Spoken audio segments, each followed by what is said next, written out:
Creations with Christina, and I know it's been a while since I've done any videos, but today I wanted to do a card for you. I'm actually going to do two cards using two different die sets. I'm using the Simon Says Stamps Stitched Bundle set and the Deco Trees die set. And I'm starting off with the Stitched Bundle set.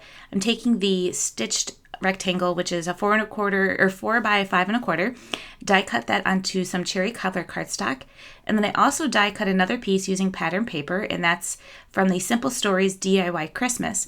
For this piece, I wanted it to be a little bit smaller than my cherry cobbler piece, so I'm actually running that through my die cut again, or through my Big Shot again, by die cutting it a little bit smaller. In the end, it comes out to be about 1/4 of an inch smaller. So what I'm doing is taking the, since there's stitched marks on this, I'm taking the original piece and kind of lining up those stitched pieces on the back, flipping it over. It's sticking to my magnetic platform, so it's holding it in place, and running it through again. So I end up with a layer that's a little bit smaller than my cherry cobbler piece, and then also has that same stitched detail without having to go and buy a whole nother stamp set. I just kind of modified it to make it work. So you can see this is just a little bit smaller than my cherry cobbler, and then all the stitched ends go around the whole sections, both of those layers. The next thing I'm going to do is I'm going to take the Deco Trees die, and I'm going to line that up in the bottom right-hand corner, and I'm going to end up using both of these pieces. I'm going to use the background piece that I did with the stitching, and then I'm going to use the tree die cut in another card, and you'll see that in a little while. I'm going to run that through my Big Shot, and I had a little bit of a problem once I took it out. The tree started to fall out in the back, and then all the little swirly parts to this, they kind of connected together, so I had to fight with it a little bit. Everything cut fine. It was just that those little rings got stuck to each other. So you'll see I have my two different pieces. I'm setting aside the tree to do my other card, and then I'm going to go ahead and start doing some more die cutting. I'm going to die cut using the stitched banner from that same bundle set. And again, this is something I wanted to be a little bit smaller. I don't have a smaller stitched frame, but I wanted it to be uniform on the card.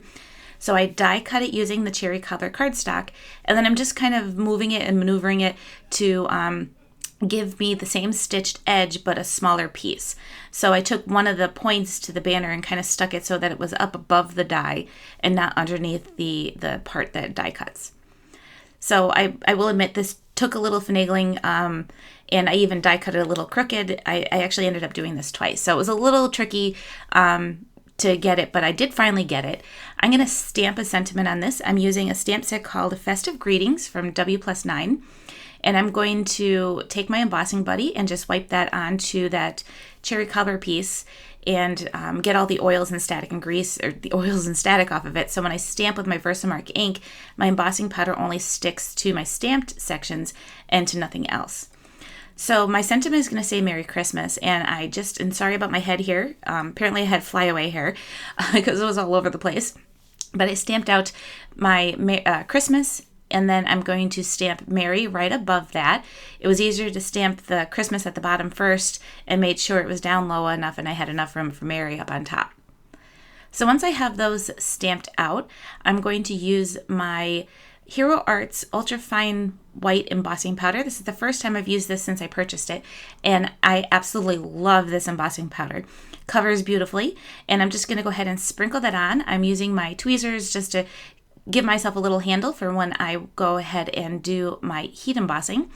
And I just really love how smooth the ultrafine embossing powder creates my sentiment. So once I have this die cut, I'm going to go ahead and start doing some more assembly of my card. So I'm ready to start putting my card together. I went a little crazy with my foam tape and covered the whole back side of my die cut piece here, but it's mainly because I knew that it had such a bigger section cut out of it. I didn't want it to be too flimsy, so I put lots of foam adhesive on it. And then I'm going to go ahead and adhere that section to the cherry cobbler piece that is the full die cut of the stitched rectangle, and adhered that right down. And then I'm going to also add some foam adhesive to the back of my sentiment, and then adhere that down to the top of my card. And I'm lining up the edge of that banner with the edge of my pattern paper. The next thing I'm doing is just adding some adhesive to the back of that panel. I'm going to adhere that to the front of a standard A2 size card, which I'm using some Nina Solar 80-pound white cardstock. And that pretty much finishes off this card. I did another version of this card with different pattern paper, did a little distress staining with some walnut stain ink, and then did my sentiment in the clear Hero Arts embossing powder. So for my next card, I'm starting off with a cherry cobbler card base. This is the standard A2 size card, and then a piece of the Nina Solar white cardstock that I die cut with the same rectangle, stitched rectangle die. And then taking that tree that I die cut earlier and putting some adhesive onto the back of it, adhering that down to the front of that Nina Solar white cardstock. And the little sections in the middle, the little springy sections, they kept kind of bouncing up for whatever reason. There was lots of adhesive on it, and they were sticking to my fingers because I had a little adhesive on it. So I just threw an acrylic block on the top of it to kind of help hold it in place while the adhesive dried. And then I'm going to go ahead and stamp out my sentiment. I'm using a Stampin' Up! Stamp set called Letterpress, I think it's Letterpress Winter. It's in a clear photopolymer stamp set. And I'm going to stamp that out also using my embossing, or Versamark embossing powder. And I use my embossing buddy again to remove any static. And then I'm going to go ahead and stamp this using my Versamark ink.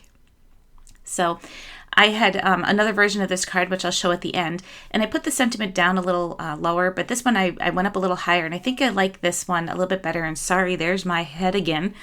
It's been a while, so my head's getting in the way since I've done a video, so I'm just adhering, or stamping that out, and I found for me when I'm doing Versamark that if I hold my ink down a little longer than normal, I'll get more of the Versamark onto the card, and I have better luck with my embossing powder. So I'm using some of the liquid platinum embossing powder. This is one of my favorites that I recently purchased as far as it being something other than a neutral white or clear. And I kept that in there just so you guys can see. I made a mess. I'm going to go ahead and heat that to melt the embossing powder, and I just love the shine of this liquid gold. Or liquid platinum embossing powder. Just love it. So once I have that heat set, I'm going to go ahead and adhere this down to my card front. But first I had a little dot of something. I thought I was going to have to do some major surgery to try to get that dot off there, but it just kind of came off with the tip of my tweezers. I'm adding some foam adhesive to the back, and then I'm going to adhere that to the front of my card. Like I said, it's a standard A2 size card, and I always seem to do the cards that fold from the top. Very rarely. I think I just seem to like this format the best. So once I have this adhered down, I'm going to do one little final touch, which is add some of the DIY Christmas enamel dots. And I'm going to use the green dots on this one, and I'm doing a couple sections. I'm doing groups of 3, and then I'm making 3 groups. So I'm going to start off with just doing some at the top, and then I kind of spread it out into different sections of the card. And I tell you, those enamel dots, they pop all over the place. I had a terrible time getting those to stay in place or to be able to pick them up, but it's okay. Worked out in the end, and I really love how the card came out.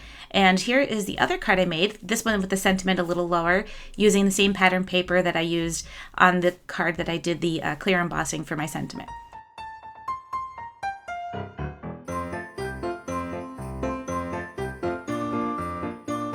I hope you guys enjoyed today's video.